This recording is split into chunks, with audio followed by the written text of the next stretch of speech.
Welcome on board the Sunset Safari here in windy parts of South Africa. We're in the Lowveld in the northeastern corner of the country in the Greater Kruger National Park. So an incredible, vast, expansive wilderness. This is only a very tiny, minute portion of it, but we're going to get to explore this area with you this afternoon on a live safari. My name is Scott and I'm teamed up with VM on camera today.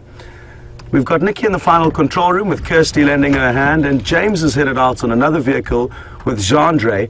They've headed towards the Nkuhuma Pride of Lion, which they found this morning and spent quite a lot of time with. They didn't see too much action, but the good news is that the lions' bellies were not too full when they were left this morning, meaning there's a good chance that they may be more inclined to become active earlier on this afternoon. And let's hope James has managed to relocate them, but you'll find out that in a few moments. As you can see and hear, it's a windy afternoon here, but the sun's come out. It was a bit cloudy earlier, and it's about 22 degrees, which is about 72 degrees Fahrenheit, Celsius versus Fahrenheit. This is the northeastern corner of Djuma called Buffelshoek Dam, and I was hoping on this quite warm afternoon that there was going to be some antelope or other animals coming down to drink. And I'm sure there will be. It's just that right now our timing might be a little bit off. So there's been nothing much to see here. There's a hippo that stays here every now and then, but there's no sign of it today. And there's just a few very small birds feeding along the water's edge. So we are going to carry on and see what else we can find. It's just such a beautiful spot that we'll start the show with and get to share some of the wonderful scenery here with all of you. Now, if you're joining for the first time, the great news is you could actually let us know, and you can send us your thoughts, comments and questions, and it's really easy to do so. You just hashtag Safari Live on Twitter or send an email through to questions@WildEarthTV. So please send through your thoughts and comments and questions, and we will do our best to answer them, but bear in mind there's a lot of people sending their thoughts through, so we might not get to everyone immediately. So Jamie and James were out this morning. I headed out on a tracking team to try and help them find some animals, but I didn't have any luck helping, and despite not finding any animals for them, at least I was out to have an idea of what was going on out here this morning. Sadly, a few sets of leopard tracks crossed south out of our property into neighboring properties, one of which was a male leopard, not sure who it could have been, possibly a Mvula or one of the young boys, Quarantine or Nkuhuma, who we haven't seen for long, but they could still be back on the property. And then tracks of Shadow and her cub Sindile also headed south, quite close to the Arathusa boundary, but sadly into a property where we cannot go. Thankfully though, there's not just 3 leopards that we get to see, and we could bump into another one. And failing leopards, there's a lot of other animals that are also out and about here. There's been a lot of elephants moving through the area over the last week, so there's a strong chance we could find some ellies later. And the area that I'm going to search in now is where there's been a cheetah seen. So not today, but in the last couple of days, so who knows, maybe he has returned. Anyway, while Vima and I continue on our quest with all of you this afternoon, we're going to send you across to James for an update on how he's doing with the relocation of the Nkuhuma Pride. See you later.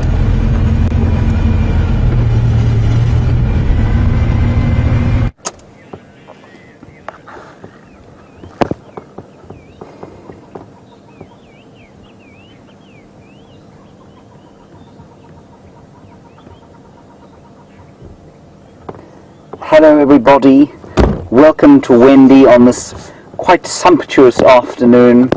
I am lying in the golden rays of the late afternoon sun here in the magnificent Kruger National Park, and obviously I'm not alone lying here. I am doing precisely what the Nkuhuma Pride is doing.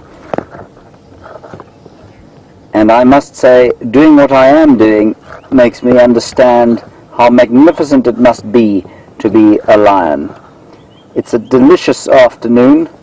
There are a couple of birds calling, some batises, some lories, the odd hornbill. I've just heard some white-bellied sunbirds chirruping away, and it's just a tremendously peaceful afternoon. A little bit earlier, there were some thick grey clouds that sort of came flying over, and they dissipated the light into...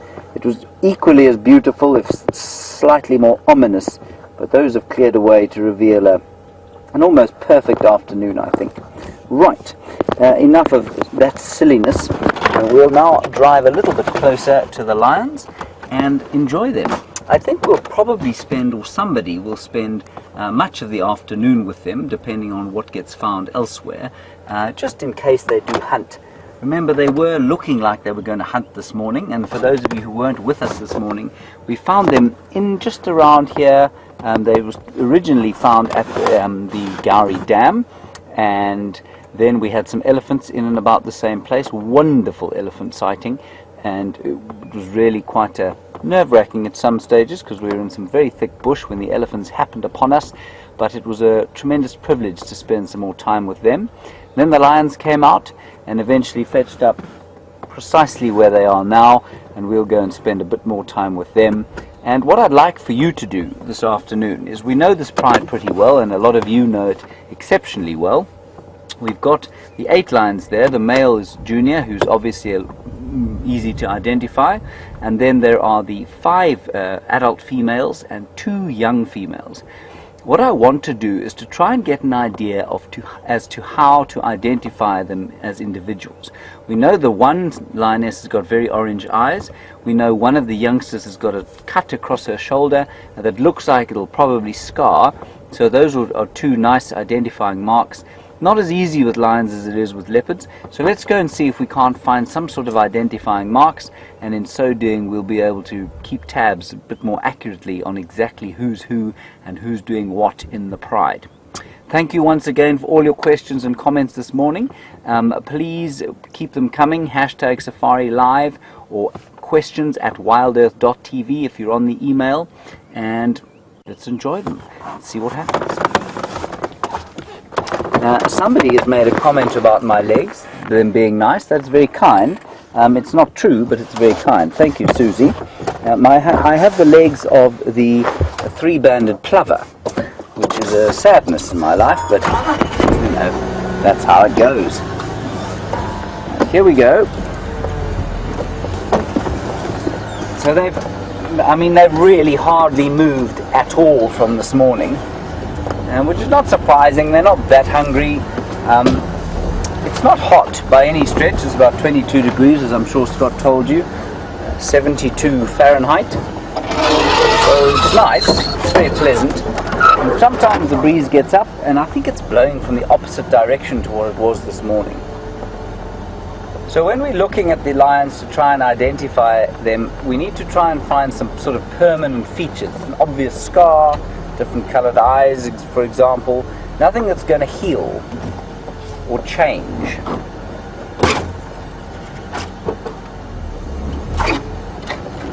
Right, I'm going to stop here. Is that alright for now? You want me to go a bit forward? Maybe just at 2 o'clock. Okay, we're just going to go a little bit forward. I'm afraid that's it. I've hit a bit of a stick.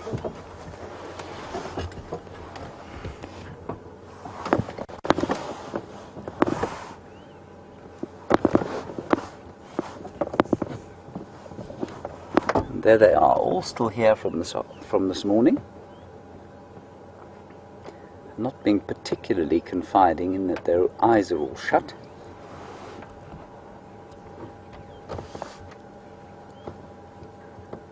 Rolling over.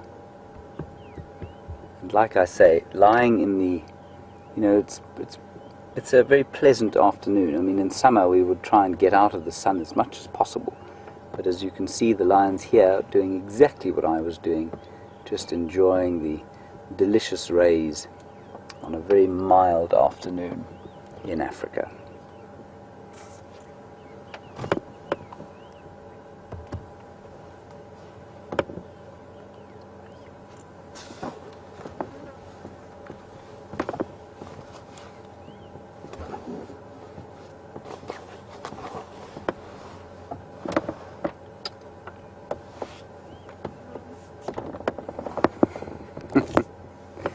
It always amazes me, you know, dogs of course will get up and move around and then go in a circle and sort of carefully lie down, and often house cats will do the same thing, but these lions tend to get up, walk over to somebody, say hi, and then just flop down onto them or flop down noisily onto the ground and fall asleep almost instantaneously.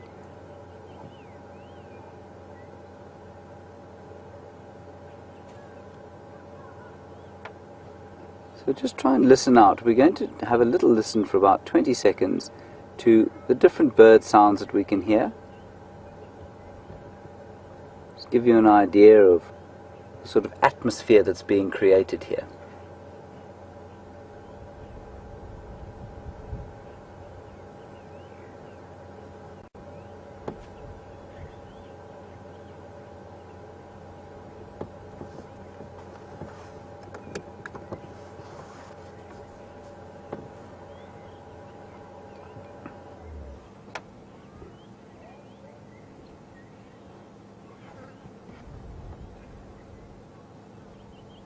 So what you're hearing at the moment is the obvious gentle rustle of the breeze.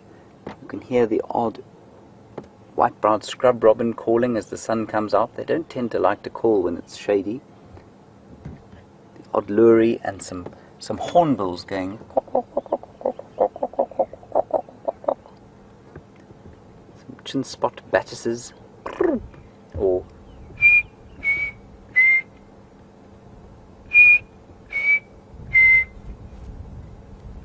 lovely lazy sound that the chin-spot battis. A very nice question from Mavis. Thank you, Mavis. You want to know about the different endangered species that we find in the reserve. Mavis, strictly speaking, endangered species, cheetah, which are, I think, near endangered, if not endangered. And then, of course, the most endangered would be the wild dog. There are only about 3,500 to 4,000 of them left in the world, so they're highly endangered. And numbers relatively stable, but they haven't gone up in the last sort of 10 years even. So, and in the Kruger Park they went down from about, 450 animals to about 300 at one stage. I think they're a bit back up now to around 450. So the African wild dog is the most endangered species that we get here.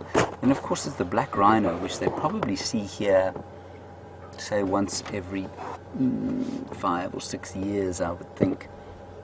They're endangered as well. Only about 2,500 to 3,000 of them left in the world, and there are 4 distinct subspecies, so they don't tend to interbreed the different subspecies because they're found in different places, and so that makes them even more vulnerable.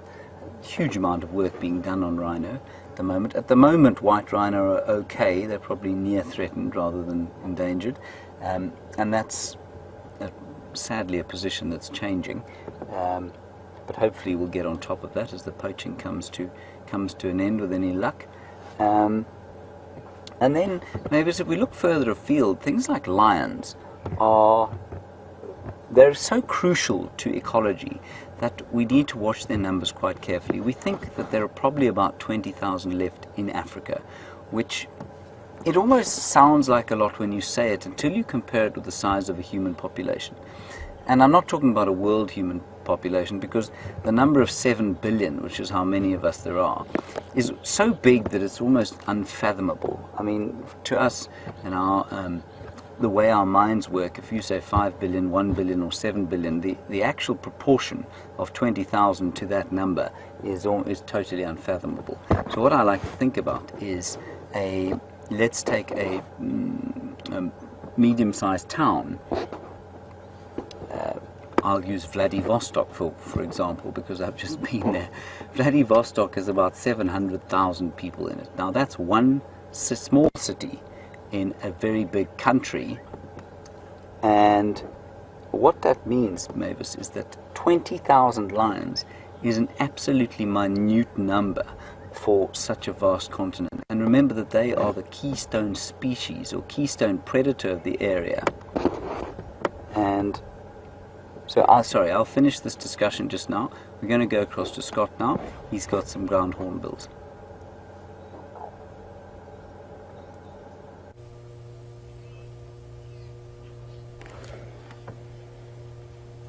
Welcome back, everyone.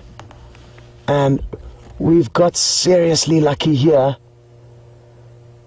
We've only been able to show you these birds a handful of times. I personally have not been able to share this with you yet.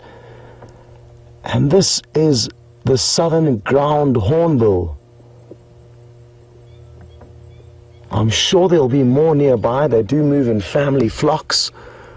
But this is the first one we've seen, and we haven't risked trying to get any closer yet. And just thought we would bank this sighting because they are incredibly rare birds.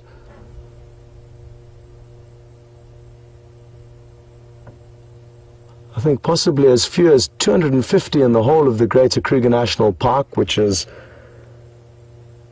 bigger than some countries like Wales and Israel, so it gives you an idea of the area that there are so few birds in. And I hope you all enjoyed that view, that bright red throat patch below the beak. And let's see if we can get you more views of other members of the flock.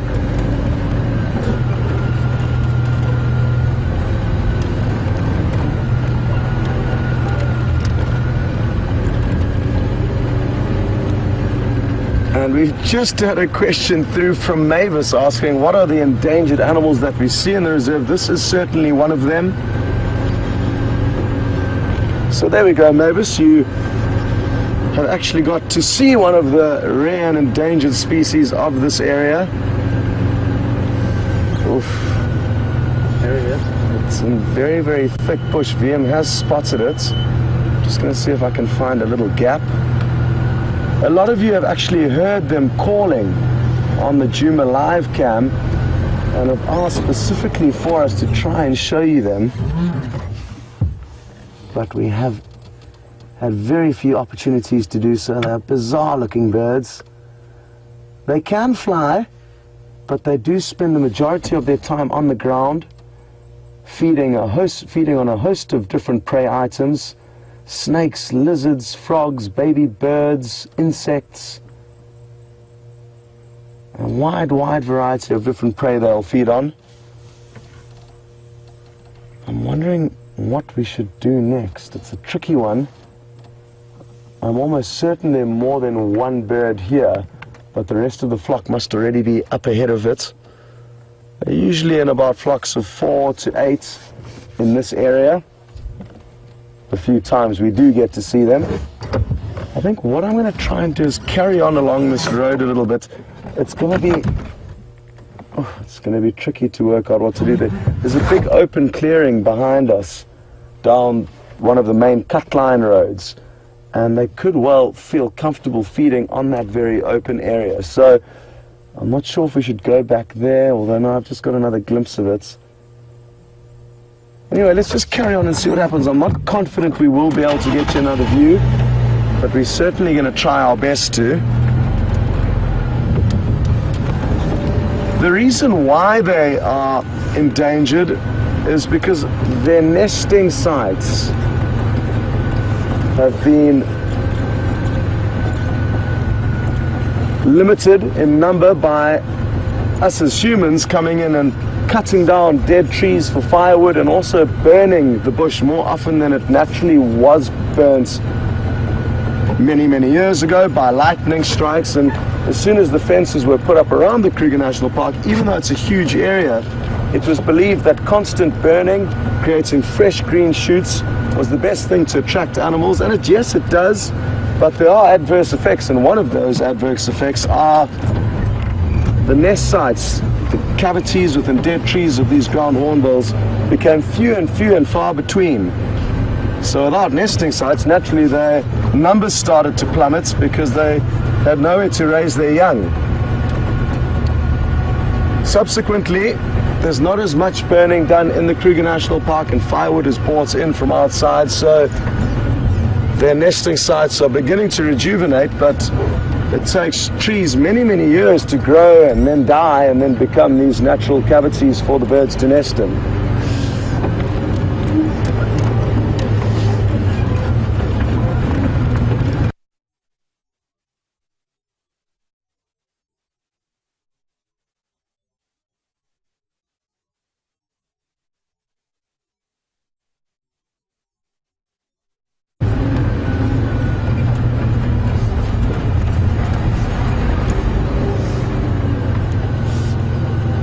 in our direction, or we'll catch up to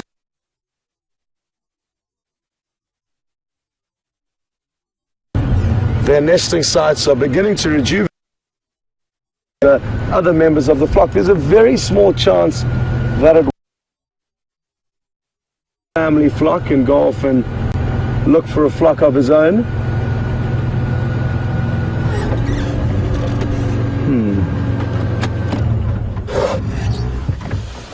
Now, as I mentioned earlier, it's not the best place that they've headed into. It's very thick and it was quite far from where we are now. So I feel like it could be a long and potentially fruitless wait. But because we do see them so rarely, I do want to try my best to get you another view of it. Or hopefully them.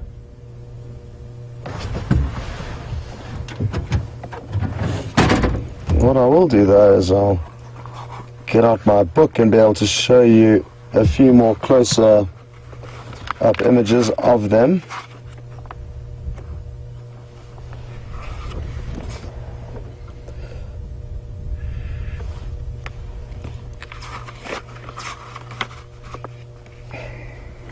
The individual had a blue throat. Be a female. It is very difficult to see.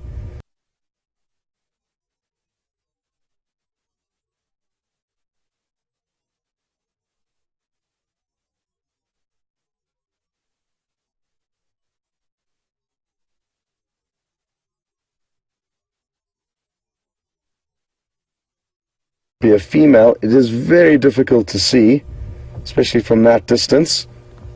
But both the males and the females will have these bright red throat patches. The immature birds, it's hard to see, but they've got yellow facial skin.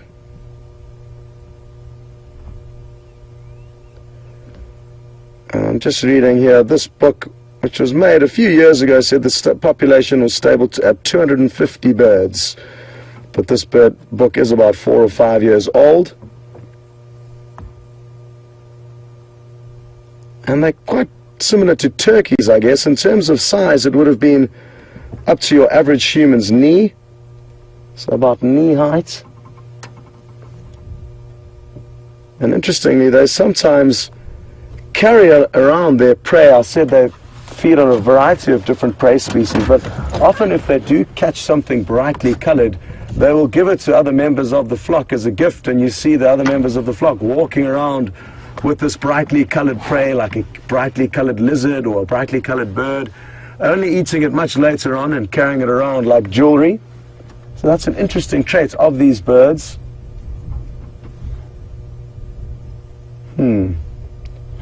Their call's a great call as well. I mentioned earlier some of you have heard them calling on the Djuma webcam, but for those of you who don't know the call, it sounds something like this. Doo-doo, doo-doo. And then the female, that was the male, then the female replies, no, doo-doo. And the way to remember that is it sounds like somebody saying, honey, come home. And the reply is, no, not yet. So that's what you can hear possibly in the mornings on the Djuma waterhole webcam. For now though, I think we should possibly continue. Let's wait a few more minutes.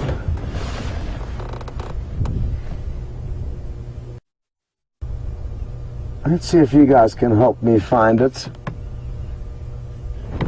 It's so thick that maybe with VM's handiwork on the camera, he'll take you a little bit closer in, and that way maybe we'll get another glimpse. In the meantime, we can answer a question from Dennis in Lakeville, and he's mentioned that this hornbill seems quite larger than the yellow-billed hornbill, which is a hornbill we see quite commonly here, and would like to know, are they as large as the hornbills of Asia? Sadly, I have no idea how big the hornbills are in Asia, but I can tell you that there are some very large hornbills that occur in Africa. The trumpeter hornbills can be quite large, but not quite as big as the ground hornbills. And I'm willing to take a guess and a bet that the ground hornbill is probably bigger than most of the hornbills that you find also in Asia. But maybe I'm wrong. I do know for a fact, and I can show you in the book again, Dennis, that these birds stand at about 110 centimeters, over a meter in height, whereas the trumpeter hornbill only stands at 58 centimeters, and that's still a considerably large bird.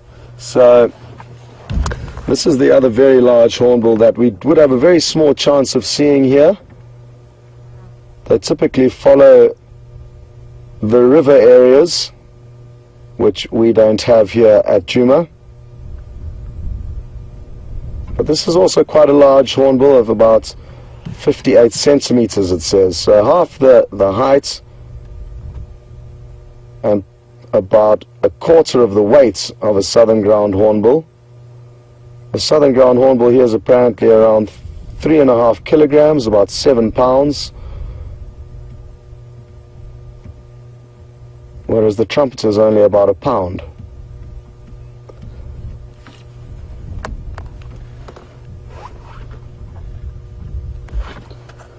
Okay, now Gillian Milwaukee would like us to know how big that bird is if I were to show you with my hands. And I would say it's about this big, its body, kind of quite turkey-like in size, I would say, quite regular, quite a similar size to your average-sized turkey would be my best analogy of something that would be easy to kind of relate to.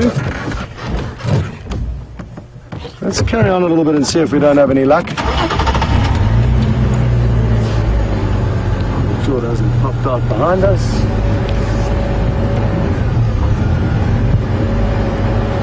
If we were to drive in after it, I'm fairly certain they'd fly off, and we don't want to ruin their afternoon hunting by chasing them off this patch of turf. So we won't run that risk.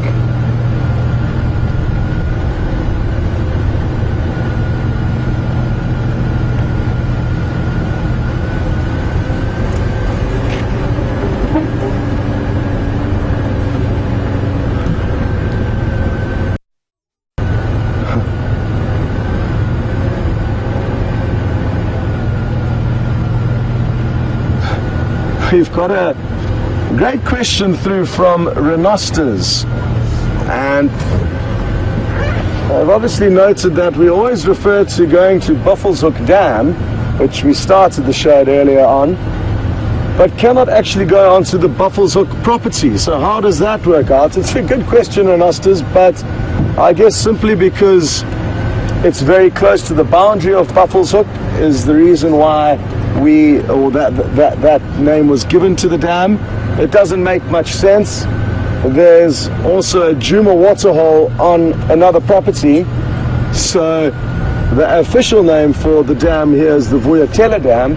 A lot of our viewers will know it as Djuma Dam, but there's another official Djuma Dam on another property nearby, and I guess a contributing reason for that reason, Renosters, is that ownership of land has changed, and what may have all been Djuma many years ago has now been sold off and been named by the new landowners. So it's a good question, but there's a few dams whose names don't make too much sense. What I'm going to do is I'm just going to turn around.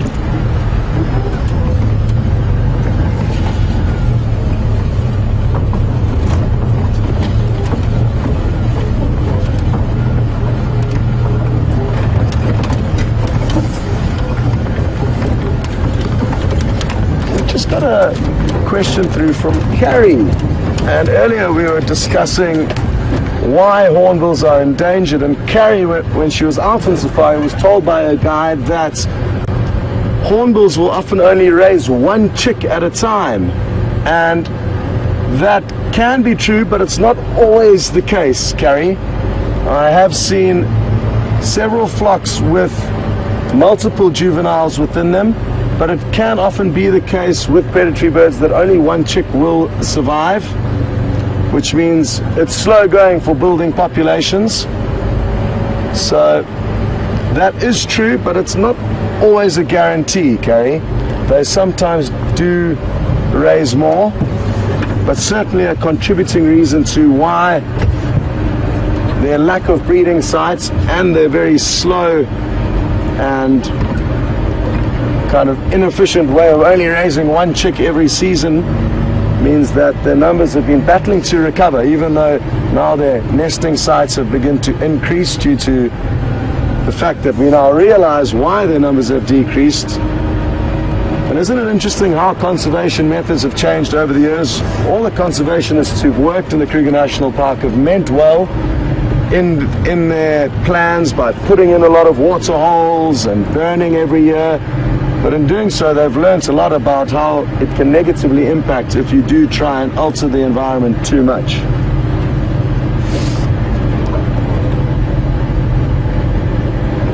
Just want to check and see if this hornbill has not popped out back onto the road that we initially saw it on.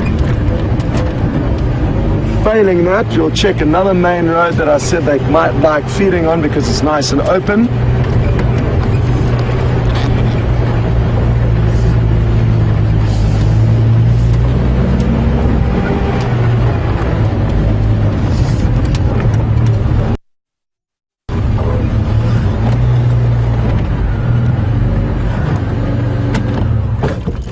There's some dwarf mongooses, they may scurry off.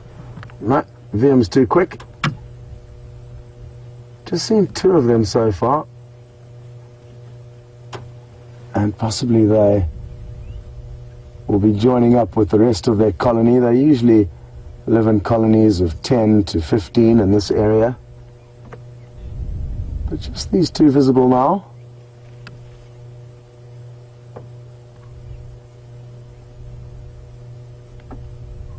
They certainly wouldn't want to get caught out by that. Look at it go!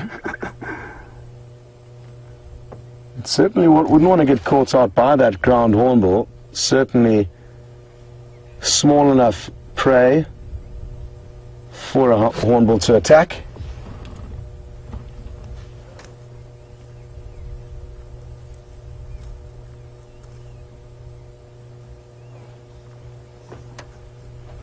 On our way into this area a little bit earlier, before we did see the ground hornbill, we saw some leopard tracks coming from Buffelshoek Cutline down towards Buffelshoek Dam, so we just thought we'd loop around this area and make sure it hasn't already passed through. And now we're going to start fine combing the area around the dam, and even though we started there, we didn't check under every shady bush where a leopard could have been lying, or who knows, it may have a kill nearby.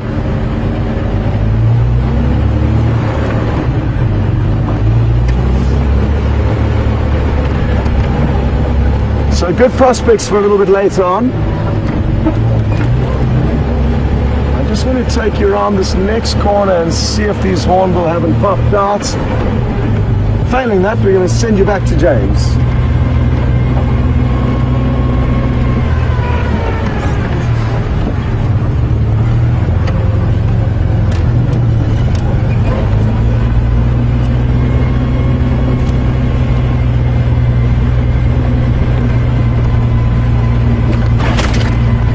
So awesome if they're feeding down cheetah cutline. Come on.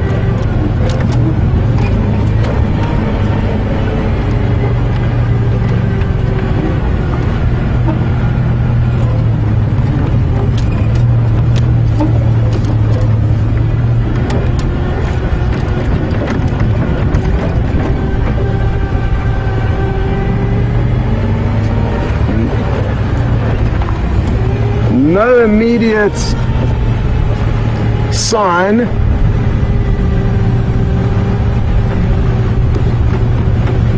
Well, the good news is, even though it was a brief glimpse, it certainly was a good enough visual for a lot of you to add the ground hornbill to your bird. And if you haven't started your bird list yet, number 1 on the list being a ground hornbill would be a wonderful way to start. So I'd suggest doing that. If you have yet to start keeping tabs of how many different birds you've seen on Safari Live, it's a great way to not only keep track of it, but also to get your natural competitive edge, wanting to see more and more and get more birds ticked off, and that will also pressure us as the guides to try and find you more birds to add to the list.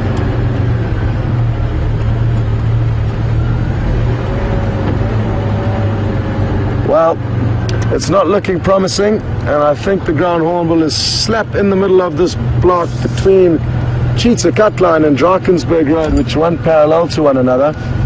So we are going to send you back to James and head back into the area of Buffelshoek Dam and see if we can't rustle up a leopard for you. See you later.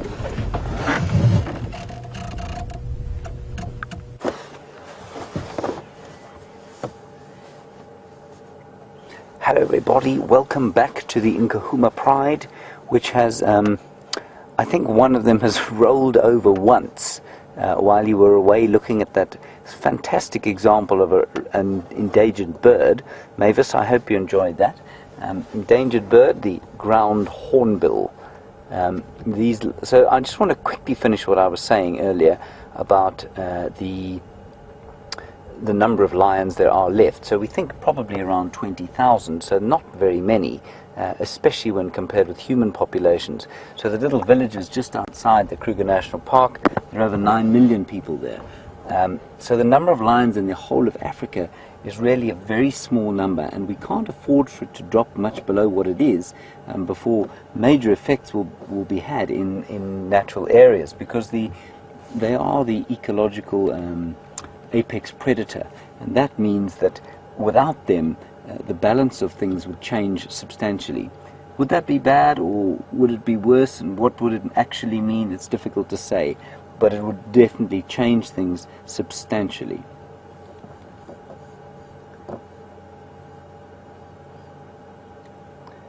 We haven't particularly obvious identifying markers at this stage. One way you can do it, although it's extremely difficult to do it sort of on the fly, as it were. Chandra, can you get in on the second lioness closest to us, and just get in on the spots around her whiskers? You see what I mean?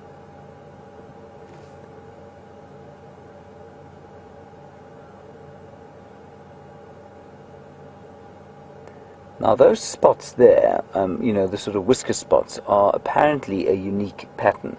That doesn't surprise me at all, but obviously, you know, if you're just seeing the animal walk past, if you see this lioness walk past and she looks at you, well, you're going to have spectacular eyes and facial software recognition in your brain to be able to do that. But that is one way of doing it.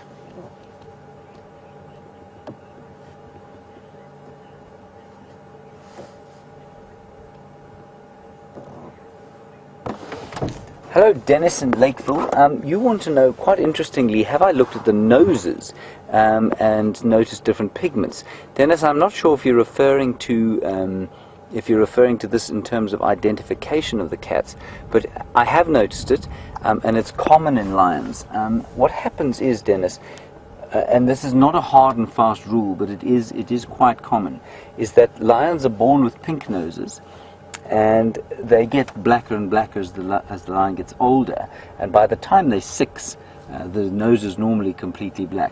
That's not always the case. You can get lions that maintain a pinkish tinge to the nose throughout their lives, but it does change, so it's not a great way to identify them. But Dennis, that's why you will notice that the younger ones have got much pinker noses than the older ones. Good question.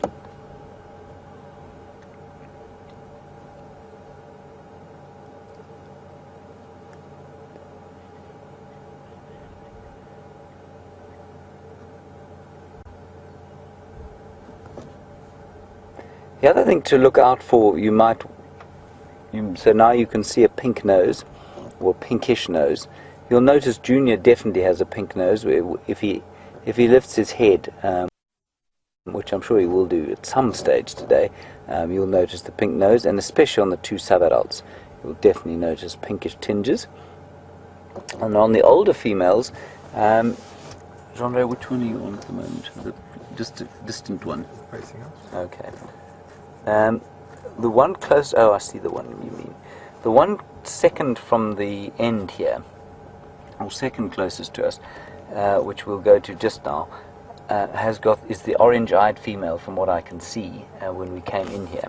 So that's a good identifier, and you'll see that her nose is probably a lot blacker than the one Jean has just been showing you. and that's because she's older.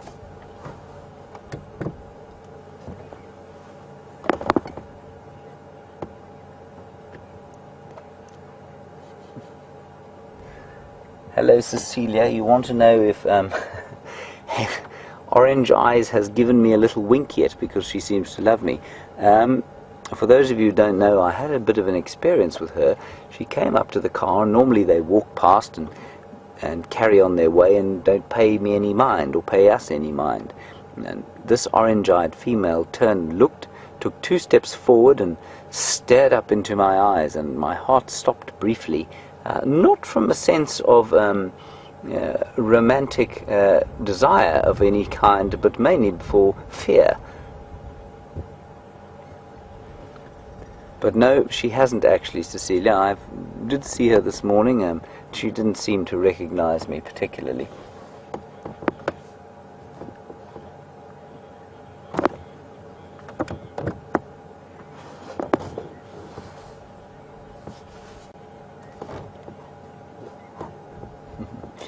Hello Cameron, aged 5. A very good question, Cameron.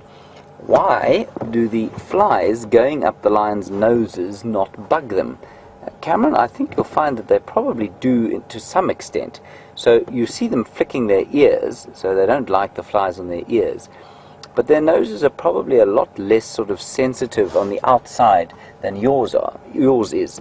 So your nose isn't used to sort of pushing through the bush and being grazed by grass and snuffling on the ground, and so your nose doesn't have kind of a hard edge to it. And if you go to your dog at home and look on the edge of the dog's nose, you'll find that the edge of the nose, or the very end of it, is probably quite hard and rough, and you'll find that the lions are very similar, in fact much harder than a dog's. And so when the flies walk around on the tip of the nose, they don't tend to tickle it too much. But the ears, which are a lot more protected, and you'll see all around here, the ears just flicking all the time because of the flies. Very nice question, Cameron. Thank you for that.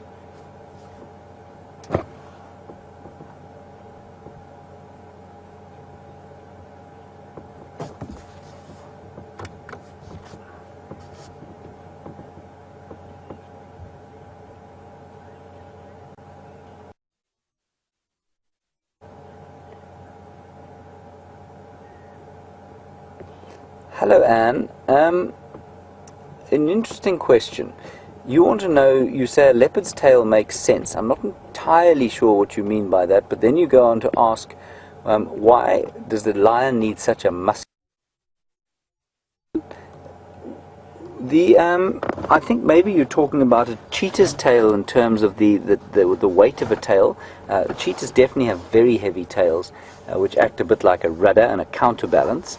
But Anne, yeah, leopard and lion have proportionately the same sort of size tails, and in terms of musculature, I mean, they're not particularly muscular compared with the rest of the cat. I think what you'll find is that they are very effective fly swatters, as they tend to be in most animals.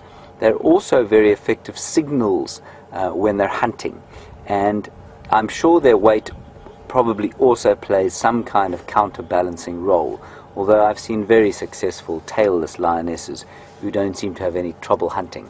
I think the main function of the tail, Anne, is for them to see each other when they're on the hunt, and that's why they've got the big black sort of pom-pom on the edge. They're not, I think they're pretty much in proportion. You know, like a cheetah's tail looks a lot thicker and a lot bigger in comparison to the lion's tail, which I think looks pretty much in proportion. And does that answer your question? If it's not quite clear what I'm saying and I haven't quite understood you, please feel free to send through a follow-up, and I'll try and do better next time.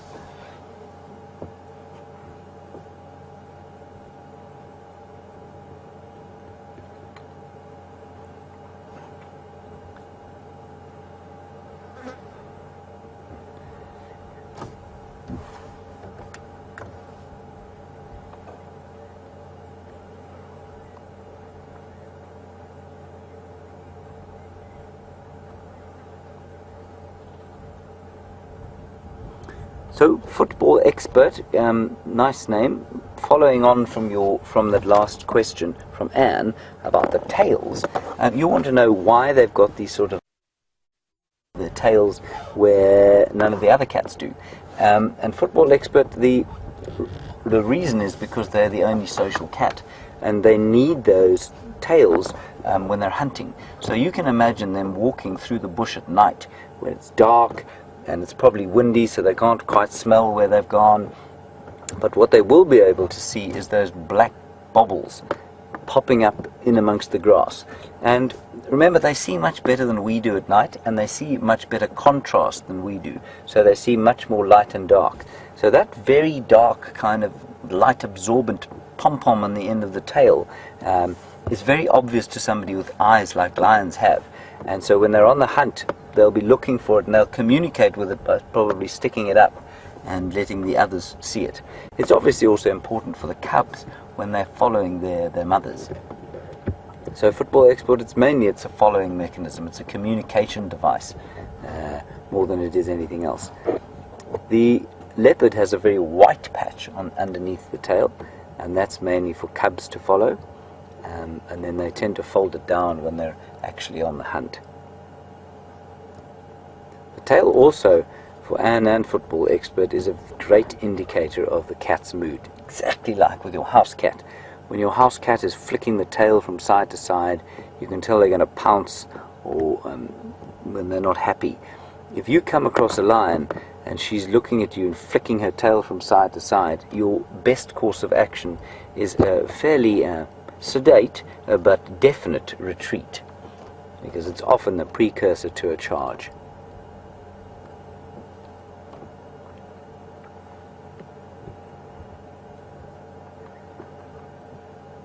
So the afternoon, as you can see, is tremendously peaceful to these lions. They're lying in the sun, and heat balance is obviously a very important thing for animals out here. It does get very hot in summer, not particularly cold in winter, but you can see that they're lying out in the sun like they would never do in the summertime. And that's because it's a very sort of mild winter afternoon.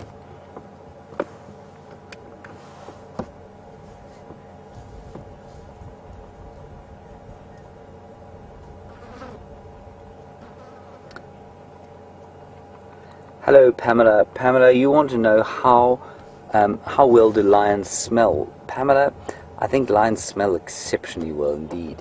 A bit like their hyena cousins, if you like, they're able to follow up on carrion at huge distances that we would never manage to. I think they can smell each other quite carefully. I don't think they rely on their smell to hunt. I think they rely mostly on their sight to hunt. Especially, you can imagine if they relied on it for hunting, they would always have to hunt in a certain direction to the wind, and they don't seem to do that. As far as I've observed, they don't seem to hunt necessarily up or downwind of all of their prey. But mainly that nose is used for detecting prey, perhaps, but not while they're actually hunting, I don't think. The smell out here is an amazing thing that I'm not sure that we understand fully yet. They've got tremendously complicated sensory, olfactory senses, some of which are like ours, and some of which take liquid signals, and that's when you see the lions grimacing onto their... I'll show you what I mean now. What they do is they will take often urine into their mouths, and then they kind of pull a funny face like that, and what that does is open a tract at the back of the palate into the vomeronasal organs, which tend to be just below the brain. We don't have them anymore. We've got vestigial versions of them, or the organ of Jacobson, and what that does is it interprets the smell, and it's the same thing as a snake. They have the same organ. These cats and a lot of the herbivores, the same thing. Even elephants do it. Elephants don't do the same kind of a strange grimace, but the lions absolutely do, and it's a way for them to interpret sort of liquid sensory pheromones mainly, especially for assessing whether a female is ready to mate or not. So smell is tremendously complicated, and it's tremendously important to animals out here. I find it tremendously important to me as well, you know, not so much when I'm trying to find animals, but although with wild dogs it's obviously very important, but it I'm sure you've all had the experience where you've received a smell from your childhood, sort of you walk past somebody and they smell like your grandmother, or they just, some people smell familiar and some people don't. I think our bodies are constantly interpreting different olfactory signals from other people, and I think almost subconsciously we don't realize how important smell is to us still as human beings. We tend to think of it as a sense that we could possibly survive without sometimes, but I think it's tremendously important, and possibly more important than we think it is.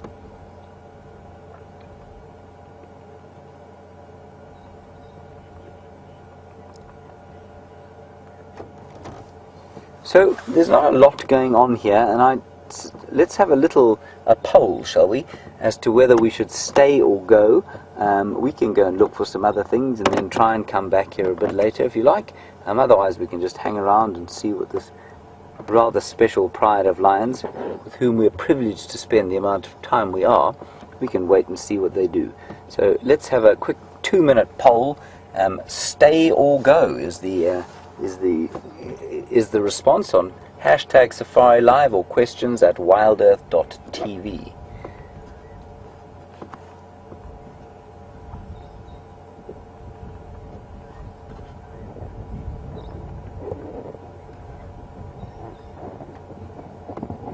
Hello Patricia in San Diego. Another nice question about hunting and the tails and what they use the tails for and how they decide who goes where. So Patricia, they do use their tails to communicate to each other when they're hunting. Who decides? You know, there's been quite a lot of research into that sort of thing, and with wild dogs, for example, it's very obvious. The alpha male leads the hunt, and the rest kind of follow him, and they all have their place in the action. What tends to happen with lions quite a lot is that one will go off and chase a prey animal back towards the rest of the pride. Now, they don't tend to sort of fan out in a phalanx like wild dogs do in order to chase something down. Often they set a sort of ambush. So I don't think it's so much a case of deciding who goes left and who's right. I think that's almost done purely by instinct. And the tails just help them to see who's where. And then one of them will go off and decide to have a go at one of the animals and chase it, hopefully back towards where the pride is. They're not tremendously efficient hunters. Wild dogs hit about 70% of the animals that they go for. And I think only about 30% of the time they chase do they actually manage to catch. So it's not that efficient.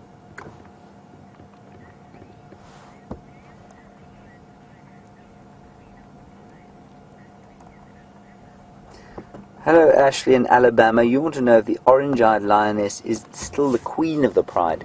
Ashley, I think we've kind of dubbed her the queen of the pride, or I have, but I've probably done you a slight disservice. Remember, there's very little dominance hierarchy amongst the adult females in a pride. They tend to make decisions pretty equally. It's, again, not like a dog pride, like a dog pack or wolf pack, where the alpha male and female lead the pack. There's no kind of real leader, or like a hyena clan, for example, which there's an obvious clan matriarch. It's just not like that with lions. It tends to be a very flat hierarchical structure.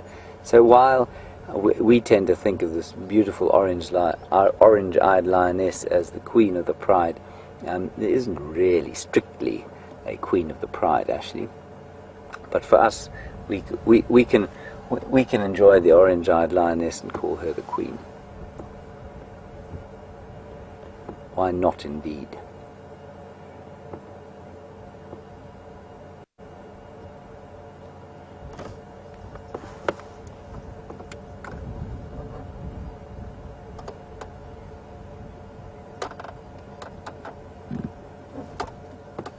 Football expert, and another interesting question. You've had some good ones. You want to know why it is that lions don't eat other predators. Football expert, lions do eat other predators. I've seen lions eating each other, actually, which is pretty grim, but it does happen. When they kill hyenas, they tend not to eat them, although that has been recorded as well. If they kill a leopard or a wild dog or something like that, the likelihood is that they would probably eat them. So, football expert, they do eat other predators. Not as much as, say, leopards will. Leopards will often actively seek out other predators to eat, so like jackals or dogs or other smaller carnivores. Leopards will actively pursue to eat them. Lions don't tend to do that. Lions tend to kill other predators for competition purposes, but often they will then eat them. Not always, but often.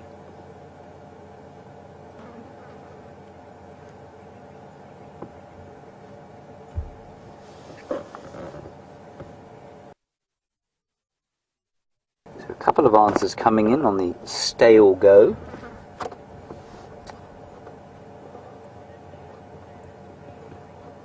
No. So the consensus is, and I'm quite pleased with this, I was going to say the same thing. Let's go and see what else we can find, and then we'll pop back later and see what we can see here. I suspect, although they were moving north, now I may be proved totally wrong here, I suspect that while they were moving north this morning, I suspect they'll go back towards the water in the late evening, probably after we've left you, but we'll come and check before that, because as the water concentrates, remember, so the concentration of herbivores around the water is going to increase, and so they'll concentrate more and more on the different water holes when they're going hunting. Right. Thank you, Nkuhuma Pride. We're going to continue forthwith, sally forth into the wilderness, and we'll see you a little later, chaps.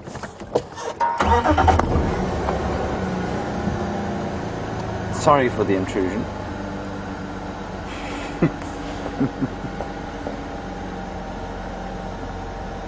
Alright, while we extricate ourselves from here, we're going to go across to Scott and get an update from him, and I'll see you all a bit later.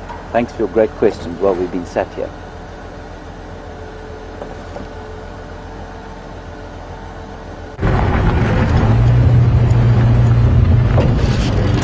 Welcome back, and I'm told that you've agreed with James that the best option would be to leave the lion for now as they are fast asleep and go and look for some other things. So that's good news that James is going to be patrolling for other animals. We haven't had any further luck with leopard tracks that were in this area, so I'm just going to go and check the last tracks that we did actually see. It's hard to tell exactly how fresh they are.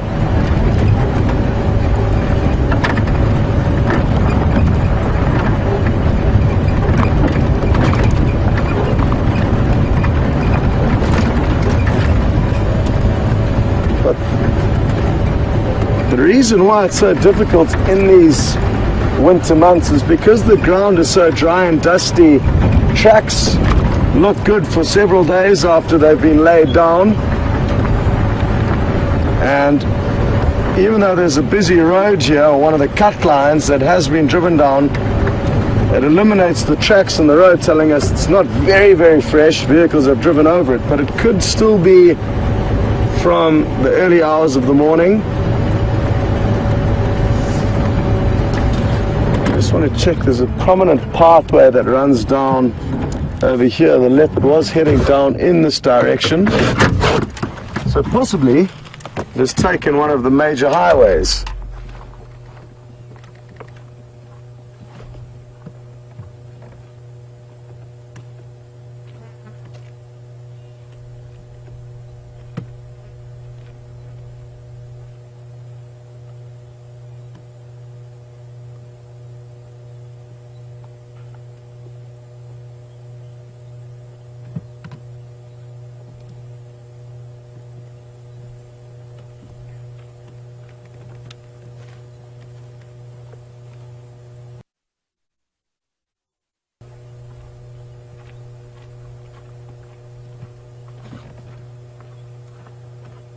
Well, no luck here. So we'll probably just do one more loop around the general area and then head off and check some new areas. It's difficult when you know tracks do head into any given area, unless you've got a lot of time to explore on foot. All you can really do is check the roads. So that is our predicament.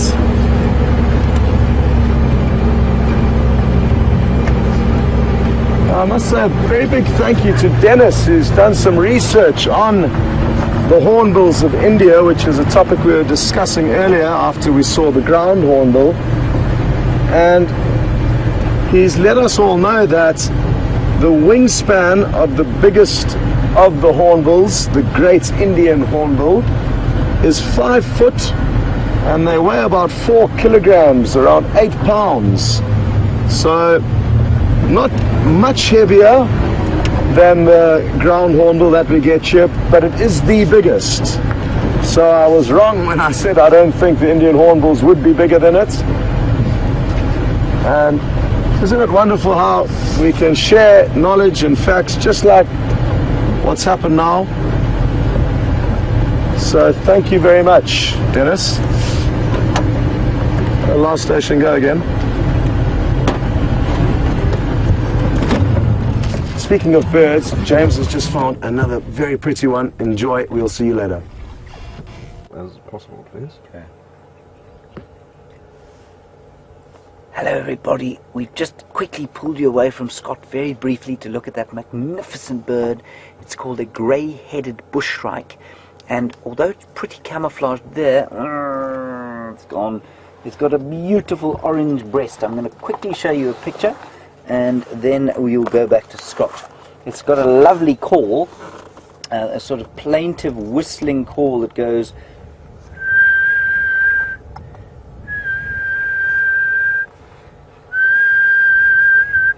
I'm just going to find it quickly for you here, and it's that call that it's got has resulted in its Afrikaans name, which is spookvoël, which means ghost bird, and that's what it sounds like. It sounds like a ghost calling. Sorry, it's going to be a bit of a glare for you. You see that, Jean-Andre? Yes, yes. That's him there, the grey-headed bush shrike. Malaconatus blanchoti. That's quite a nice Latin name, really. So with that, we'll take you back to Scott, and I'll see you a bit later.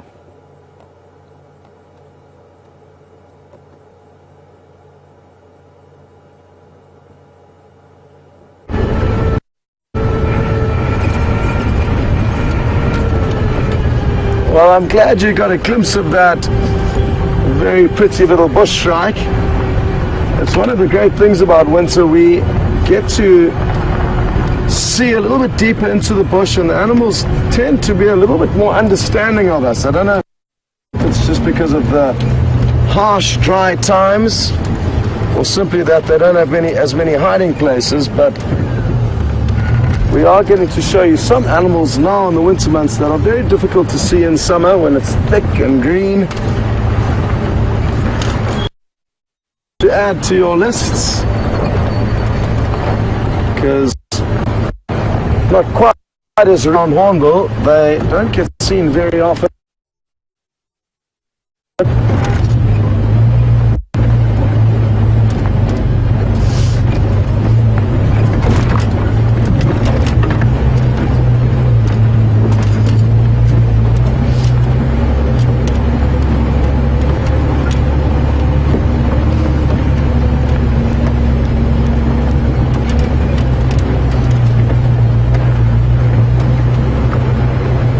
Okay, apologies for that shaky signal. In some of the lower lying dips we tend to get a few difficulties.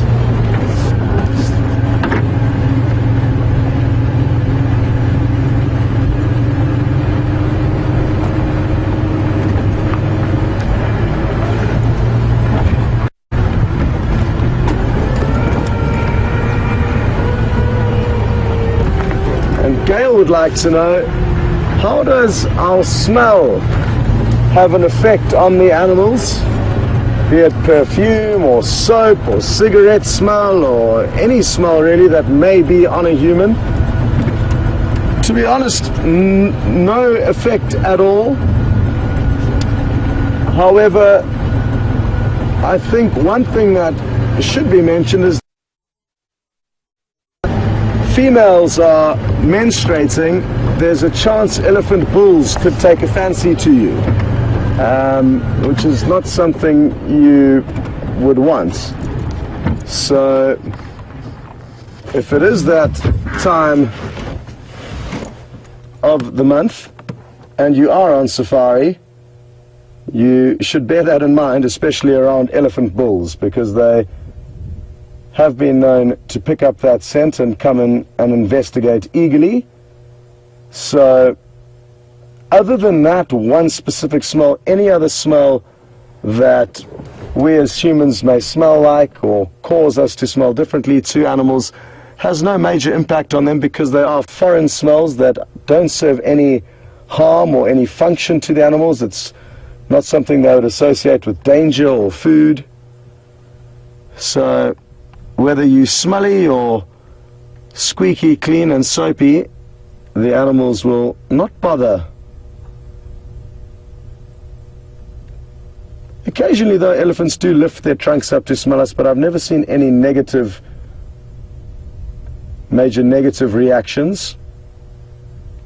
I guess one thing that if you were carrying in your vehicle that they could smell would be food. That may have some impact on the animals, but generally it doesn't matter what we smell like, Gail.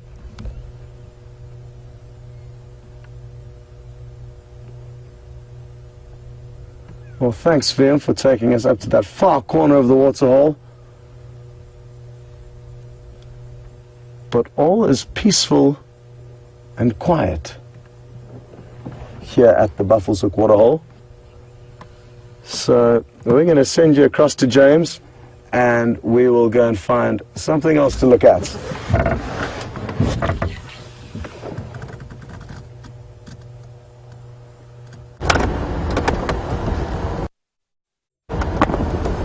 Hello everybody, welcome back. You weren't brought back just to look at my ugly mug. We do have some saddle-billed storks up front, and the reason that I'm so interested in them is that we've got them there. Is that right, John Rick? You get them there. And there's some impalas beyond them. So when I left for my leave about 20 days ago now, the female was on her own, and I was very worried that the male had either been knocked out or he'd left her. Now that might still be the case, and she may have found another mate, but whatever the case, these birds are also endangered. So Mavis, you were asking about endangered animals. I took that to mean mammals, but certainly in terms of birds, these ones, a bit like the ground hornbills, are also endangered. And so it's very nice to see that they have paired up again, and perhaps they'll try and breed as we go in towards the springtime. So we'll go around and just get another look at them. They are still there at the water. We can't get too close, otherwise they will run away from us. Well, they'll probably fly. I'm afraid the sun's going to backlight them slightly. John, I'm going to have to get up onto the wall, if that's okay.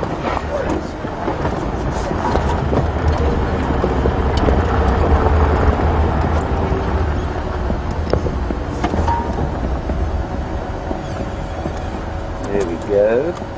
Is that horribly backward? Or is it okay? So,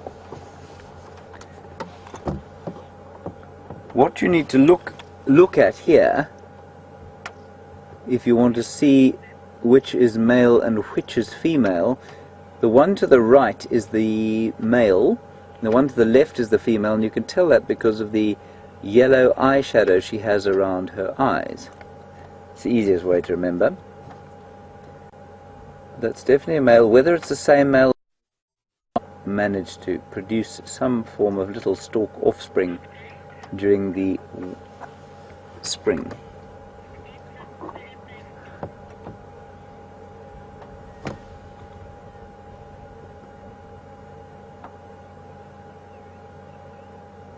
Alright everybody, we're going to dispense with the birds quickly.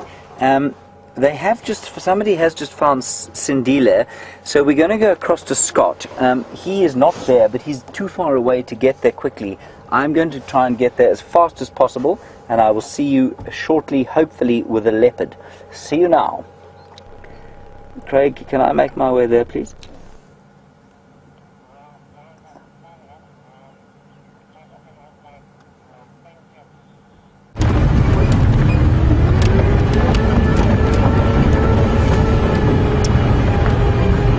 Welcome back everyone, and as you all know, James is rushing off. I don't know if you know what he's rushing off to, but at least he's rushing somewhere.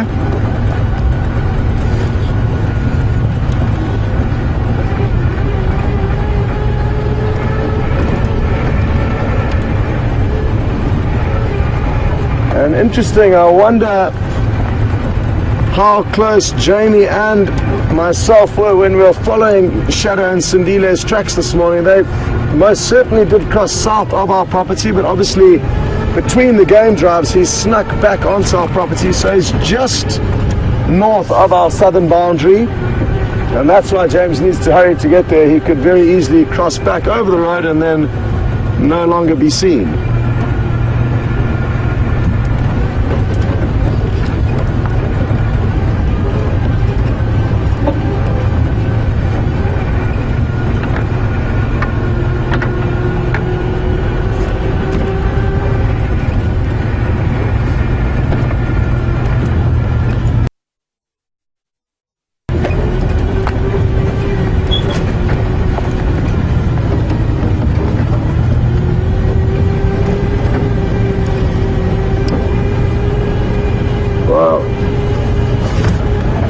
I wonder where this leopard has gone. He could be anywhere, but tracks were heading in this general direction. And speaking of tracks, Matty, who's only 9 years old but taking a keen interest on the Safari Live experience, would like us to show him some wild dog tracks if we find any.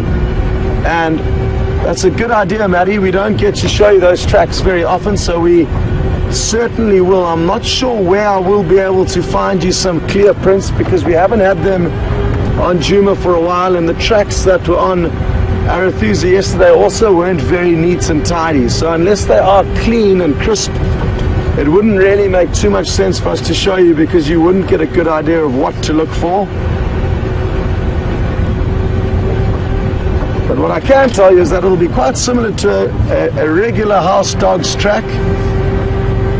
It's different to hyena in that their two toenails on their middle two toes are quite far forward and often very pronounced in the track, so that's something that I always look for, just the two middle toenails of the wild dog track. It's also slightly smaller than hyena usually.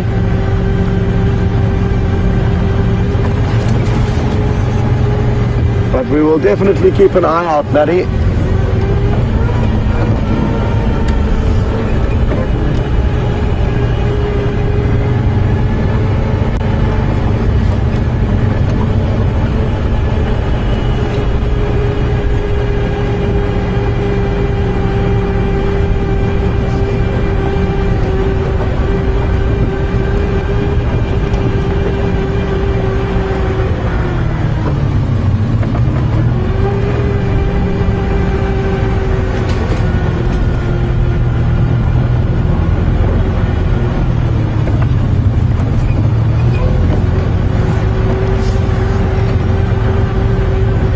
It seems like we've got quite a few younger viewers joining this afternoon safari, which is great.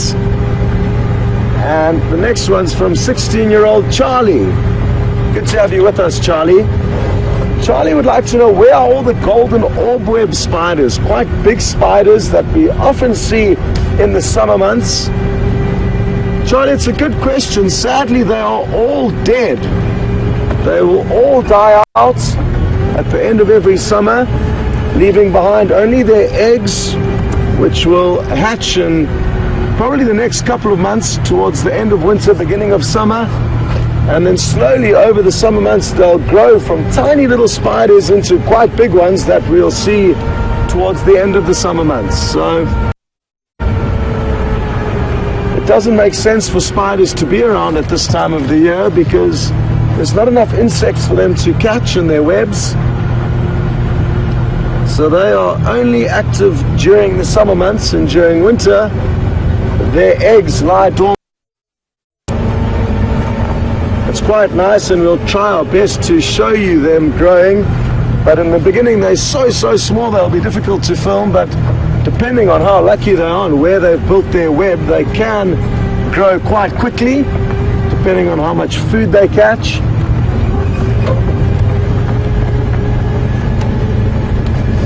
And I am certainly looking forward to all the creepy crawlies of summer. It's one thing that I do really miss about the summer months is all the insect life.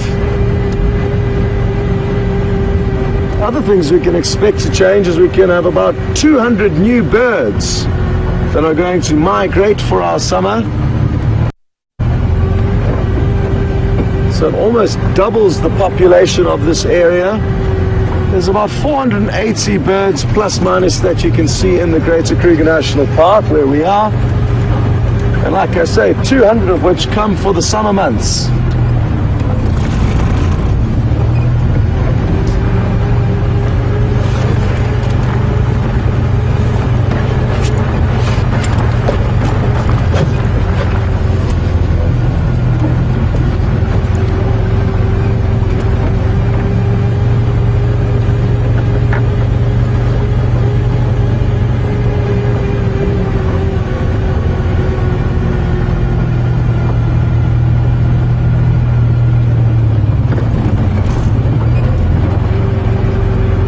James shouldn't be too far away from Sindile, so don't go anywhere.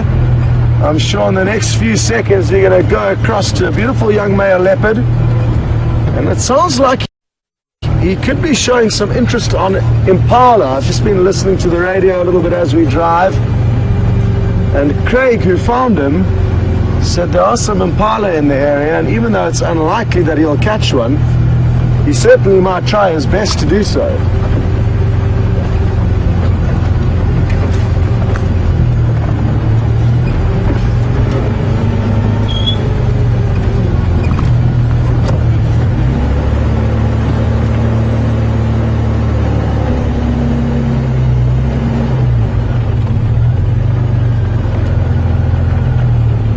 Some hyena tracks there that I just thought I'd double check.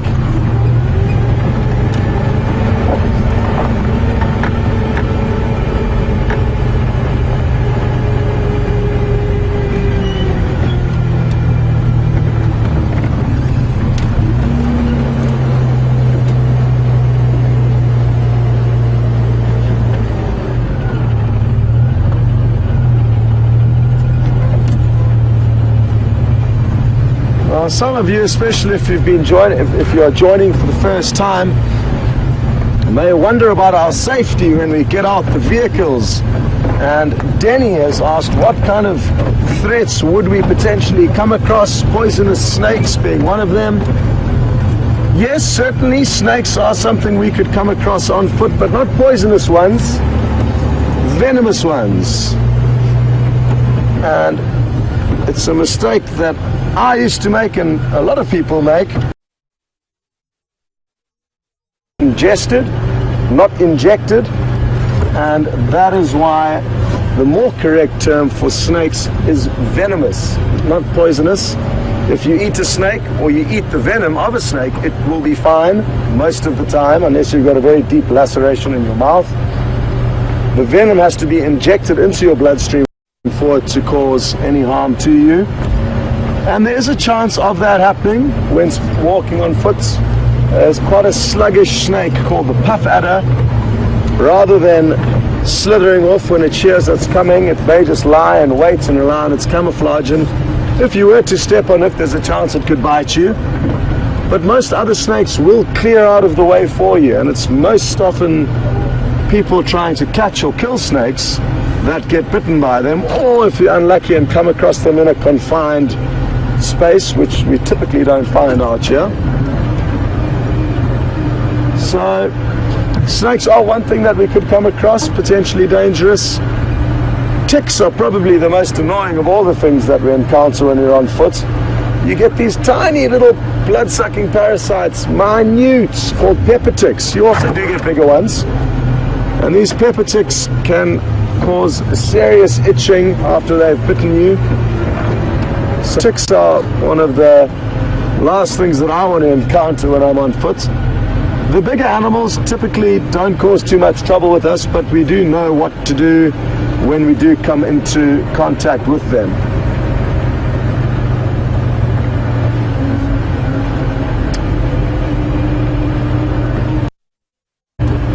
So anyway, Denny, there's nothing serious to worry about when on foot, provided you know what you're doing out here. More often than not, we make such a loud noise getting there that the animals run off before we can see them. Anyway, it sounds like James has got to where he needed to get to. Enjoy this beautiful animal that you're about to see, and we will see you all a little bit later.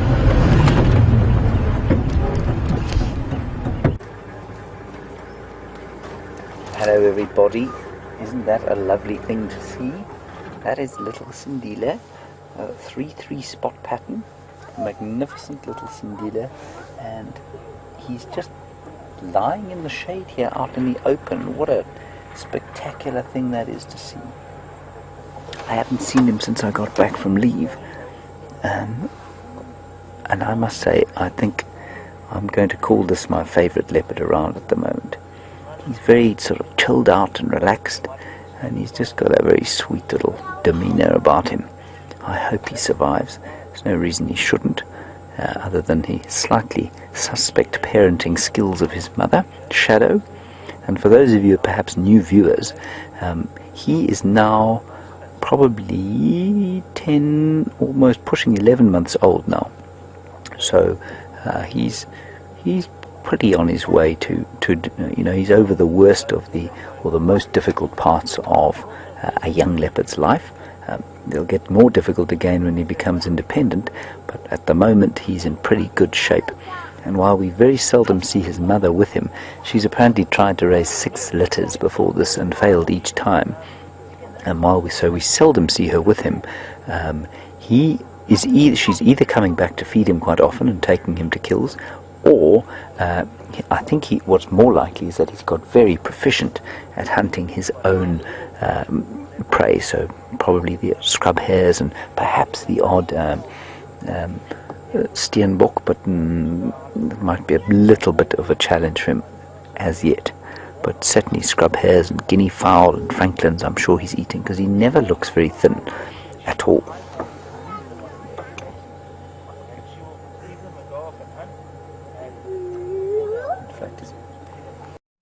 When I look at his belly now, it looks pretty full, so I think he's probably eaten something, certainly in the last 24 hours.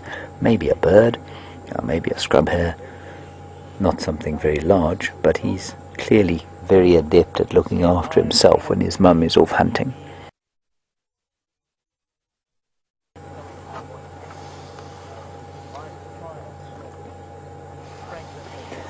Now what I would like you to try and notice is that he's very different from a lion, obviously, but his behavior at rest is very different from a lion's. They sleep almost as much as lions do, but they don't tend to sleep with that same level of what shall we say, carefreeness. They sleep for a little while, then lift their heads and look around, sleep for a little while, lift their heads and look around, where those lions, as you could see, were just dead to the world. And that's typical because a lion is obviously that much more dominant, and so the threats that they face are negligible in comparison with the threats that a young leopard like this would face.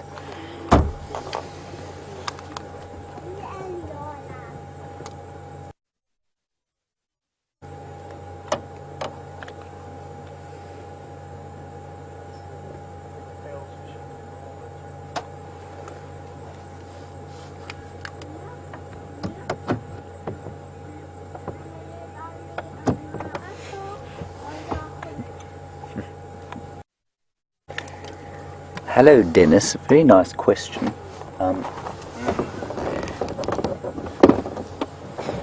For those of you who don't know, we've become part of a leopard monitoring project, and part of that project is to take one of these vials here that I'm holding and get a sample of feces and put it into the vial and then send it off for analysis. There are 4 in this vehicle, and they don't appear to have any poop in them yet. So I'm going to say, Dennis, we haven't managed to collect his feces yet. Certainly we'll look around for it. The idea, everybody, is that they get DNA, very good DNA samples of relatively fresh feces. And what they're trying to do is develop a DNA map for this area. As you all know, or a lot of you know, our regular viewers know, we have the life histories apparently of almost 500 leopards from the Sabi Sand region, because of the amount of ecotourism there is here, and because of things like Wild Earth and people watching, constantly being updated as to where the leopards come from. So now what we want to do is to try and get an accurate genetic map and just see what that tells us, and that'll also obviously help us to then, we can then transfer that data to possibly other areas where the leopards aren't seen as much.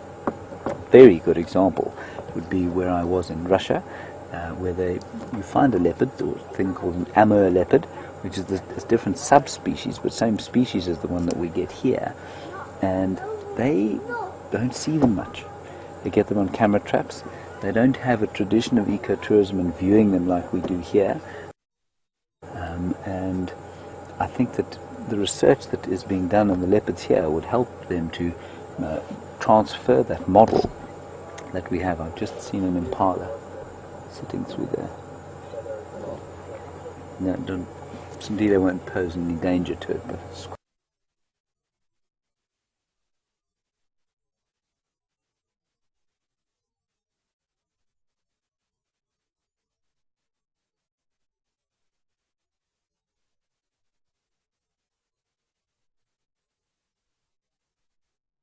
what this little vial of feces is.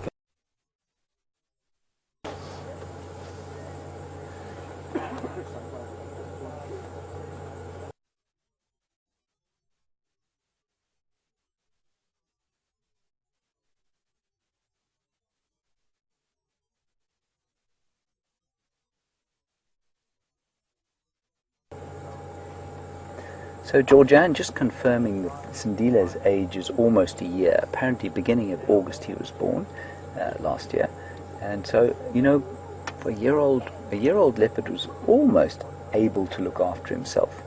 His difficulty will come when he then has to go independent and try and attain a territory when he's about 3 years old, and 3 or 4 years old, because that's when he's going to have a physical confrontation with a resident territorial male, and that's often very difficult for them.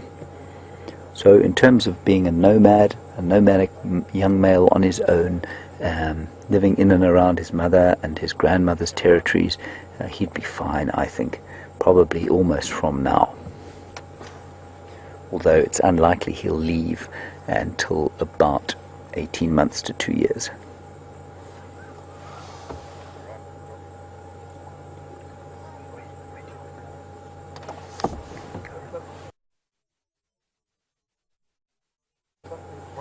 Okay, we're just going to try and reposition a bit. I don't want to go forward where we are here, because I think I'll disturb him. Just a comment that he does look quite full. Like I said, I think he probably has eaten something. I agree that he looks full. I think he's probably eaten a bird or some such, and that's why he's looking a bit fuller. He might. Andre, I'm going to actually try and get in there, I think.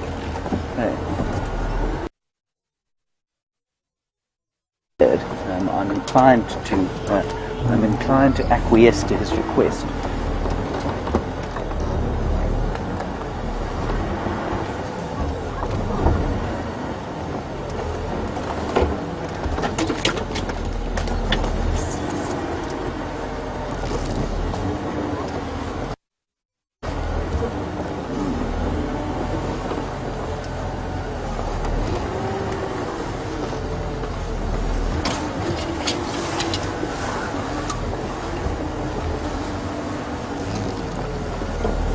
Hello, Miss Jin. A very nice question, actually, and it's a good question. You want to know how long after my training ended did I become comfortable guiding? Miss Jin, like with most jobs, you learn on the job better than you do in training. And I'd say only after a year or so was I truly comfortable as a guide.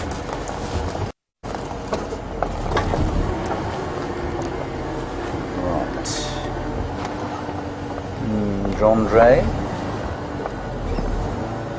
does that work for you at all? Just wondering if his head goes down, so it's likely to I can move again if he puts his head down.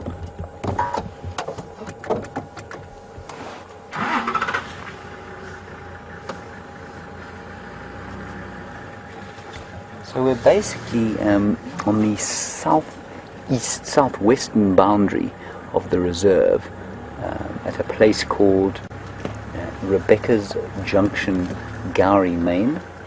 And Rebecca is, this is not a particularly interesting story, but I'll tell you anyway.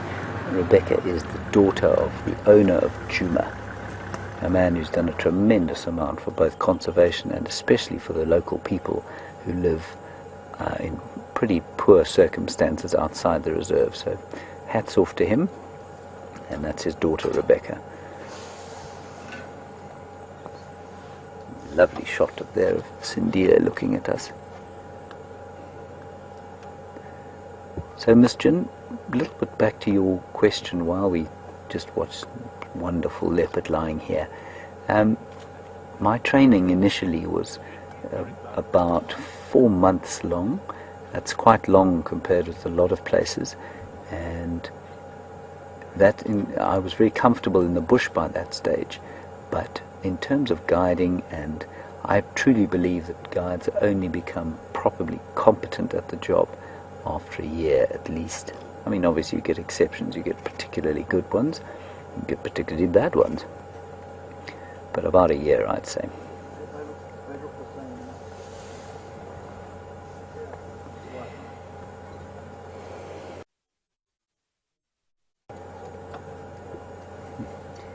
Just the light is starting to turn that beautiful sort of grapefruit golden pink, and he's not unfortunately lying in it yet, but I hope he moves into it eventually. And he's got a lovely pink nose. You were talking about noses just now. I think it was Dennis. Dennis, I hope it was you, was talking about noses on the lions. Now leopards, unlike lions, are very unreliable nose-wise in terms of their age, and what happens is that I've seen twins, two young males, one with a very pink nose and one with a black nose from birth, and they seem to remain like that for good. So they can be any color really for the leopards.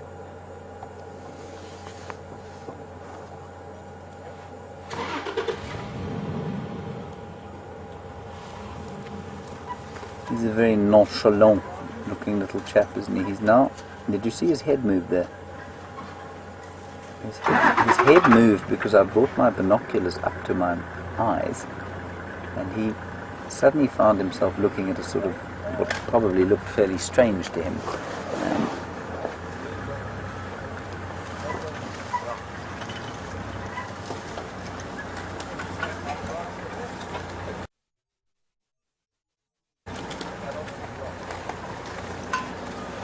Oh, he's watching the land cruisers moving around.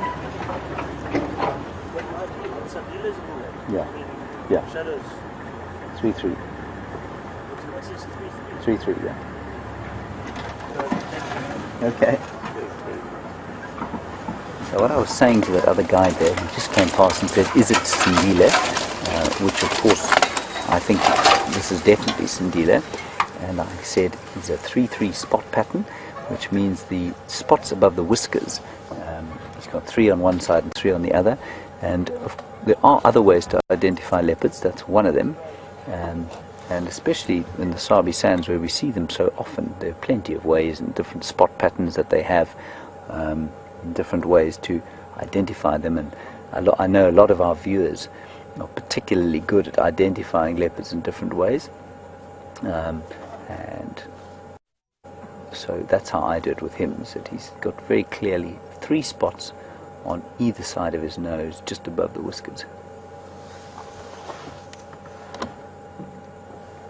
As Jean-Andre, I think, is showing you now.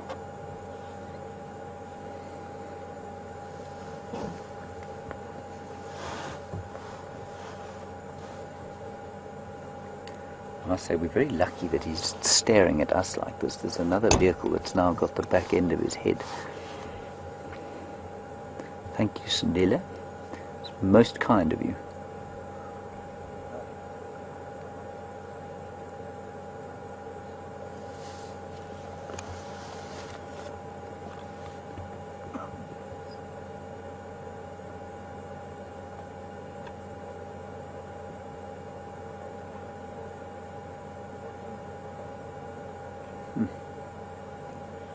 He's a magnificent little fellow, that. His eyes will go yellower as he gets older. You can just see they were probably blue when he was born, and they can just see them turning towards the yellow. He spotted something.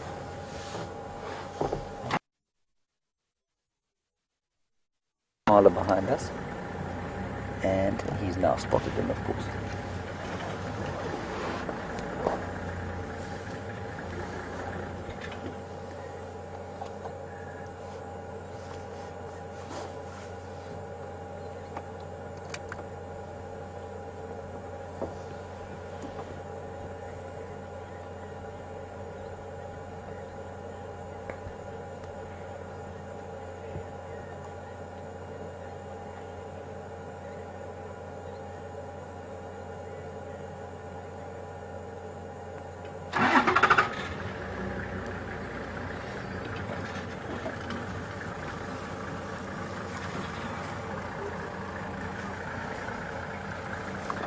Hello Dennis, you asked about whether I saw the Amur leopard in the far east of Russia. I didn't, and you asked also about the numbers. A little while back there were only 50. I think, if I'm not mistaken, they're up to between 80 and 100 now, they reckon. So they're doing okay, actually, in that particular part of the world. I mean, 100 is still a very precarious population, but certainly there do seem to be some, and you say you've seen one in a breeding program, which of course unfortunately is extremely necessary. They have to have breeding programs for animals that are going semi-extinct, so that's very important. I didn't actually see one. They didn't have any. They did have one in a rehabilitation center, but the public wasn't allowed to see him because they're about to release him back into the wild, and they don't want him to become habituated. This leopard is now having a very good look at these impala, but the chances of him actually making a run at them, I think, are very small given how small he is. Thank you, Dennis, for your observation, your question. I'm very sad I didn't see one, but you know, here we are with the wonderful African leopard.